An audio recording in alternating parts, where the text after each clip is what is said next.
Ora ty të del për shkak para 5 ditësh doli vendimi që u rrëzua nga gjykata e lartë dhe thoshte pasuritë e Jamarbër dhe Argita Maltezit, thoshte 26 pasuri dhe thoshte 16 apartamente, kaq toka, kaq kështu, nuk hiqen nga sekuestra.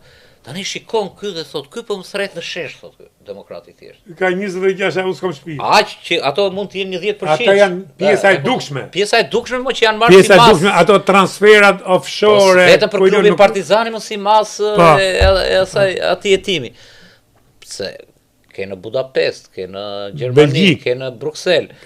Tani, çështja është që njeriu sado, shiko, edhe nderi tani, për shembull, se ka shumë njerëz që përpilojnë në trurën e tij. Në kohën e Berishës thot unë mora një tokë, bëra një shtëpi.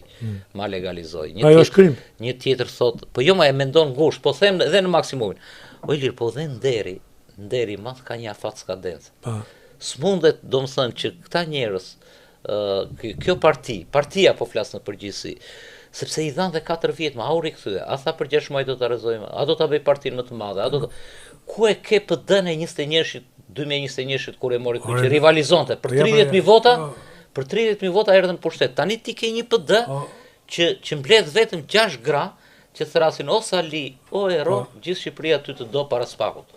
Kanë qenë 200 u bën 6, o do bëhen dhe më keq. Kishte Tritan Shejon. Do ngelet vetëm grupi parlamentar atje. Kishte edhe çunin e Fariut. Po. As grupi parlamentar nuk ishte. Se edhe ato e kuptojmë, po të folim me ato e kuptojmë, po kanë atë privilegjin e atij mandati, kanë dhe një lloj mbrojtje dhe ulam, morën atë $4.000, kanë atë makinë, edhe këtu. Unë nuk e kuptoj një vend kaq i varfër si Shqipëria, s'ka për ditë në kuvend. Makinat e luksit, nga të dy krahët, me shofer, me sekretare, me të gjitha. Me naftë paguar, senatorët, nuk po them kongresmenët.